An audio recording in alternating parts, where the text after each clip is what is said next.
sa pagpapaulan ng individual at ng komunidad. Isang pagnanais na makapagigay ng edukasyong di kalidad para sa pag-industriya at pang-ekonomikong kaunlaran ng Mindanao. Ito ang misyon at misyon ng ating pamatasan. Ito ang pangarap ng FCU-IIT. Ang rason kung bakit tayo ay nagpupusin sa araw-araw natin pananatili. Ang pagpapasalubog ng mga katagang ito sa puso at isipan ng mga guro at estudyante ang siyang pinakaunang hakbang patungo internasyonalisasyon. Subalit, ano nga ba ang hanggan ng internasyonalisasyon? Bakit lamang ito ang nilalayo ng bawat isang pamatasan sa buong mundo? Paano nga ba ang hakbang para marating ito? At higit sa lahat, makakayanan ba ng isang pamatasan na nagmula sa isa sa pinakamahirap na bansa sa buong mundo ang maabot ang antas na ito? Sa artikulo isinulat ni Jane Knight, kaniyang binigyan ng formal na definisyon ang internasyonalisasyon ng isang pamatasan. Ayon sa kanya, ito ay ang pag-iintegra ng mga global o international na dimensyon sa mga layunin at hakbang ng isang pamatasan.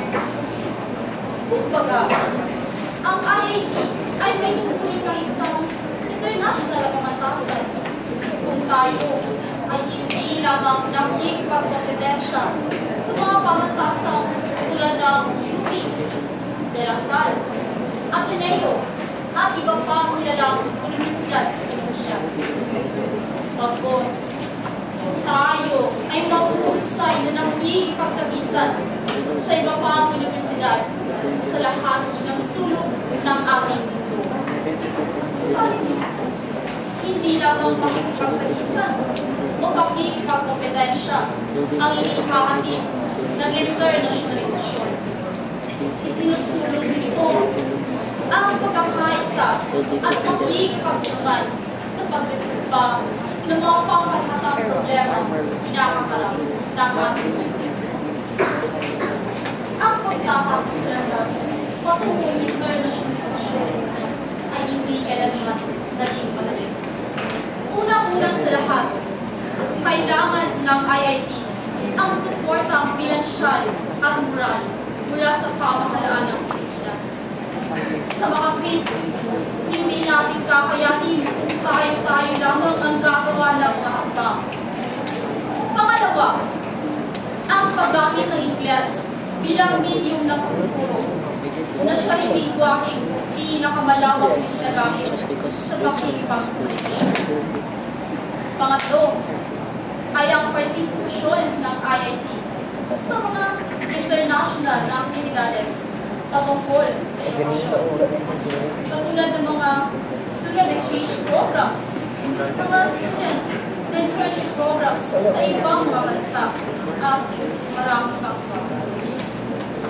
Kailangan rin ng IIT na makapagtaguyod ng mga kursong naaangkop sa mga international na pamatayan at makapagsanay ng mga guro at estudyante na pinakamuhusay sa kanilang larangan.